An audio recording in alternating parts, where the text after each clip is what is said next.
Hello అండి, నమస్తే. Welcome back to our channel Samitha vlogs. ఇది మండే వ్లాగ్ అండి.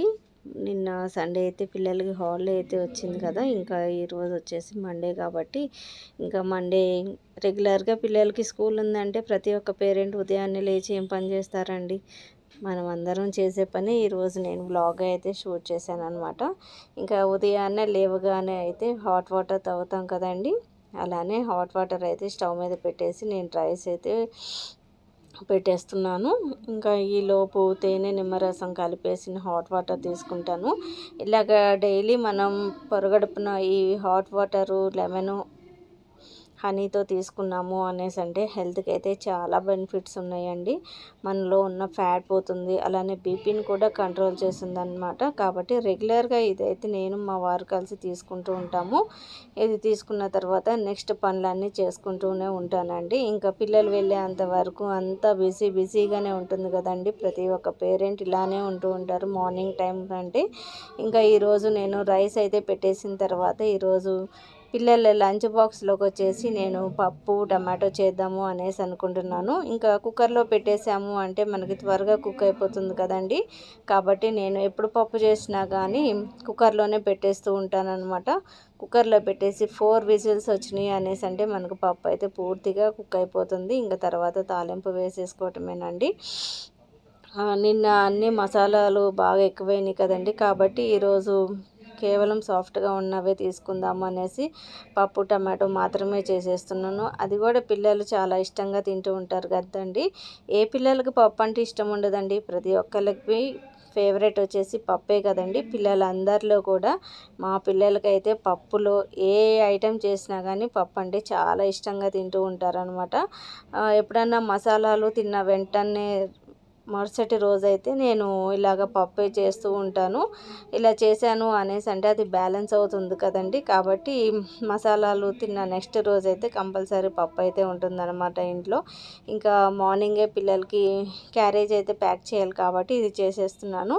ఎటువంటి ఫ్రై ఐటెం అయితే నేను చేయట్లేదు ఈరోజు. ఆమ్లెట్ వేసి ఇచ్చేస్తాను పిల్లలకైతే.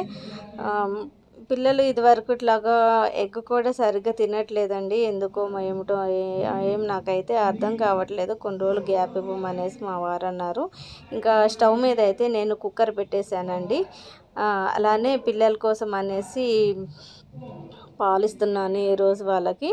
ఒక గిన్నెలో అయితే ముందుగా పాలు తోడేద్దాము అనేసి ఈరోజు అయితే పాలు కాగబెట్టేశాను. తర్వాత పిల్లలకి పాలు ఇవ్వటానికి కూడా వేరే గిన్నెలో అయితే పాలు తీసేసుకొని స్టవ్ మీద పెట్టేశాను. పాలైతే కొద్దిగా గోరువెచ్చగానే కాచేసానండి. నేను కాచి చల్లార్చిన పాలు ఫ్రిడ్జ్లో పెడుతూ ఉంటాను కదా, అవి యూజ్ చేసేటప్పుడు నేను మళ్ళీ కొద్దిగా వేడైతే చేస్తూ ఉంటాను అనమాట. మరి అంత ఎక్కువగా అయితే నేను పాలైతే వేడి చేయను.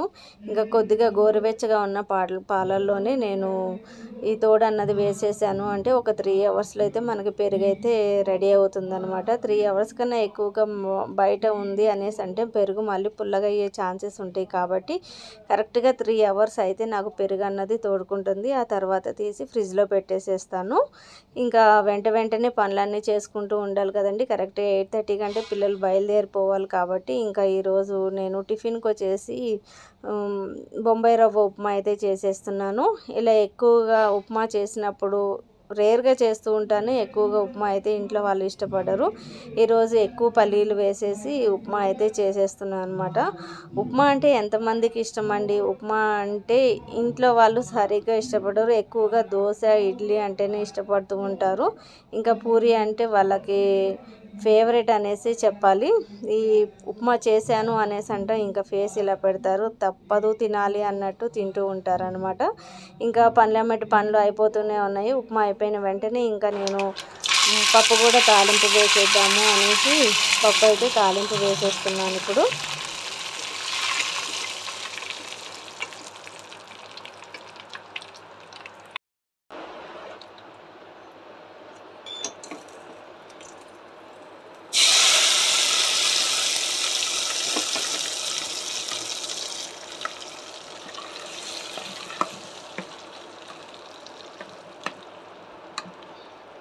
టమాటో పప్పు అనేసి అంటేనే ఇలానే గట్టిగానే చేస్తూ ఉంటాను అనమాట. పిల్లలకి లంచ్ బాక్స్ పెట్టాలి కదండి. ఏదన్నా చారుగా చేశాను అనేసి అంటే వాళ్ళకి బాక్స్లో తీసుకువెళ్ళేటప్పుడు బాగా లీక్ అయిపోతుంది అనమాట, బుక్స్లో పడిపోతుంది.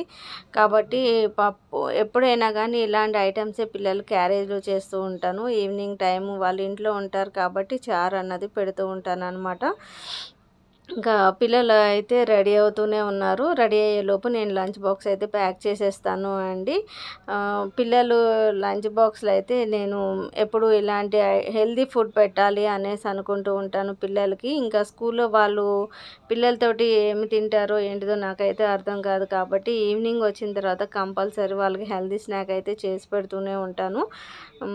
ఎప్పుడైనా కానీ మనం ఒకటి గుర్తుపెట్టుకోవాలండి, లంచ్ బాక్స్ ప్యాక్ చేసేటప్పుడు పిల్లలకి ప్లాస్టిక్ దాంట్లో కాకుండా ఇలాగ స్టీల్ వాటిల్లో పెట్టాము అనేసి అంటే హెల్త్కి చాలా బాగుంటుంది. మనం ప్లాస్టిక్ ఎంత అవాయిడ్ చేస్తే అంత మంచిది. కాబట్టి నేను వీలైనంత వరకు ప్లాస్టిక్ మొత్తం తీసేసాను, అన్ని స్టీలే పెట్టేసుకున్నాను అనమాట. ఇంట్లో వాడుకునే అయినా కానీ పిల్లల లంచ్ బాక్స్లు అయినా కానీ సమిత బాక్స్ మొత్తం స్టీల్ వచ్చేస్తుంది. పైన క్యాప్ మాత్రమే మనకి టపర్ వేరు, ఇది పైన అది మాత్రం ప్లాస్టిక్ అనమాట. ఇంకా ఇవన్నీ పిల్లల లంచ్ బాక్స్ పెట్టేసి నేను ఇలాగా బాస్కెట్లో అయితే పెట్టేస్తున్నాను. ఇంకా వాళ్ళకైతే ఒక పక్కన వేసి ఇచ్చేసానండి. టిఫిన్ అయితే తినేస్తున్నారు.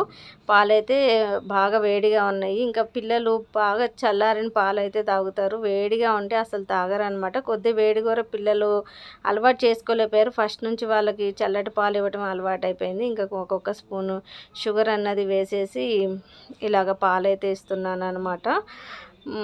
వీలైనంత వరకు పిల్లలకి షుగర్ అన్నది అవాయిడ్ చేస్తేనే మంచిదండి. నేను గేదె పాలు వాడుతున్నాను కాబట్టి అవి తీయగానే ఉంటున్నాయి. కొద్దిగా నేను షుగర్ అయితే యాడ్ చేస్తున్నాను అనమాట. ఇదివరకు ప్యాకెట్ పాలు వాడేటప్పుడు అయితే కొద్దిగా ఎక్కువే షుగర్ వేసేదాన్ని. ఇప్పుడే ఇంకా కొద్దిగా బూస్ట్ అన్నది కూడా మానేపించాలి అనేసి ఒక్కొక్క రోజు బూస్ట్ ఇవ్వకుండా ఉట్టికి పాలే ఇస్తున్నాను వాళ్ళకి. కొద్దిగా అలవాటు చేసుకుంటూ ఉండాలి కదా, ఒకేసారి మానేయాలంటే వాళ్ళు కూడా ఇబ్బందిగా ఉంటారు. కాబట్టి ఇంకా వీళ్ళు యూనిఫామ్ వేసేసుకొని అయితే టిఫిన్ అయితే చేసేస్తున్నారు. మార్నింగ్ టైం అంటేనే హడావిడిగా ఉంటుంది కదా, ఫుల్ బిజీగా ఉంటుంది. ఒక్క క్షణం లేచిన దగ్గర నుంచి తీరిక లేకుండా ఉంటుందన్నమాట, ఫుల్ బిజీ. అటు వైఫ్ అండ్ హస్బెండ్ ఇద్దరు కలిసి చేసుకుంటూ ఉంటే పిల్లలు త్వరగా స్కూల్కి వెళ్ళిపోతారు అనేసి అనిపిస్తుంది. మా వారు కూడా వీలైనంత వరకు హెల్ప్ చేస్తూనే ఉంటారులేండి. పిల్లలకి బట్టలు మెయిన్ ఆయనే ఐరన్ చేస్తూ ఉంటారు. ఎవ్రీడే పిల్లలకి ఐరన్ అయితే కంపల్సరీ ఉండాలి. కాబట్టి ఇంకా ఐరన్ చేసి పంపించేస్తూనే ఉంటాము. ఇక్కడ సమితకి ఫొటోస్ అయితే తీసుకురమ్మనేసి చెప్పారంట కాలేజ్లో. అందుకోసం అనేసి ఫొటోస్ నిన్న సాటర్డేనే తీసుకురమ్మన్నారంట. సాటర్డే అంటే మర్చిపోయింది. ఇంకా అందుకోసం అని ఇంకా నేను మళ్ళీ గుర్తు చేసి ఇచ్చాను, లేకపోతే ఈరోజు కూడా మర్చిపోయి వెళ్ళేది. నిన్న కాలేజ్కి వెళ్ళిన తర్వాత కాల్ చేసింది. కాలేజ్ ఏమో దూరం, దగ్గర ఏం కాదు కదా, ఇంకా నెక్స్ట్ డే తీసుకెళ్దువులే అనేసి చెప్పాను నేను. అంటే నెక్స్ట్ డే హాలిడే వచ్చింది కదా, ఇంకా ఈరోజు మండే అయితే ఇచ్చి పంపించేస్తున్నాను. ఇంకా అలానే ఇంకా పిల్లలు అయితే బయలుదేరుతున్నారు. ఈరోజు కూడా మబ్బులు అయితే బాగా పట్టినాయి, వర్షం పడుతుందేమో అనేసి అనుకుంటున్నాను. బాగా చల్లగా కూడా ఉందన్నమాట వెదర్ అయితే. చూడండి ఇప్పుడు టైం వచ్చేసి కరెక్ట్గా 8:25 అయితే అయింది. ఇంకా వీళ్ళైతే బయటకు వచ్చేసారు. వర్షం పడుతుంది కదా, చూడాలి మరి ఎలా ఉంటుందో ఏమో. వెదర్ అయితే బాగా చల్లగానే ఉంది. వీళ్ళు వెళ్ళిపోయిన తర్వాత మిగతా పనులు అన్నవి అయితే స్టార్ట్ చేస్తాను. పిల్లలు ఉన్నంత వరకు నేను ఇల్లు కూడా ఊడవను అనమాట. పిల్లలు వెళ్ళిపోయిన తర్వాతే ఇల్లు వాకిలి ఊడ్చేసి బట్టలు వాషింగ్ మిషన్లో వేసి నెక్స్ట్ పనులు అయితే పిల్లలు వెళ్ళిపోయిన తర్వాతే చేస్తూ ఉంటాను. ఇక్కడ ఏదో మాట్లాడుతూ ఉన్నారు, దానికోసం అయితే ఇక్కడ ఎక్స్ప్రెషన్స్ ఇలా ఇచ్చారు ముగ్గురు. వీళ్ళు వెళ్ళిపోయిన తర్వాత నెక్స్ట్ నా పని ఏంటో మీకు అయితే చూపించేస్తాను రండి. పిల్లలు ఉన్నంత వరకు ఇల్లు అయితే ఇలా గందరగోళంగా ఉంటుందన్నమాట. నేను వంట చేసినవి కూడా అన్నీ కింద వేసేస్తూనే ఉంటాం, ప్రతి ఒక్కళ్ళు అలానే చేస్తూ ఉంటారులేండి. పిల్లలు వెళ్ళిపోయిన తర్వాత ఇక క్లీనింగ్ అయితే స్టార్ట్ చేసేస్తూ ఉంటాను. ఫస్ట్ ఇంటి దగ్గర నుంచి బయట మొత్తం ఊడ్చేసి తర్వాత మళ్ళీ కల్లాప కొట్టి ముగ్గులు వేసుకొని తర్వాత ఇక బట్టలు అయితే వాషింగ్కి వేసేస్తాను. ఆ తర్వాత నేనైతే ఫ్రెష్ అవుతాను అనమాట. వాషింగే కాబట్టి కాబట్టి 2 పనులు ఒకేసారి అయిపోతాయి. అటు నేను బట్టలు వాషింగ్ వేసేసి నేను కూడా ఫ్రెష్ అప్ అయిపోతానండి. ప్రతి ఇంట్లో ఇలానే ఉంటుంది అంతే అండి. ఎవ్రీడే మార్నింగ్ పిల్లలు స్కూల్కి వెళ్తున్న పేరెంట్స్ ప్రతి ఒక్కళ్ళు ఇలానే చేసుకుంటూ ఉంటారు అనేసి అనుకుంటున్నాను నేనైతే. ఇదేనండి ఈ రోజుటికి నా వీడియో కనుక మీకు నచ్చినట్లయితే లైక్ చేయండి, షేర్ చేయండి, సబ్స్క్రైబ్ చేయండి. మరొక వీడియోతోటి మిమ్మల్ని కలుస్తాను. అప్పటి వరకు ఉంటాను మరి. Take care. బాయ్.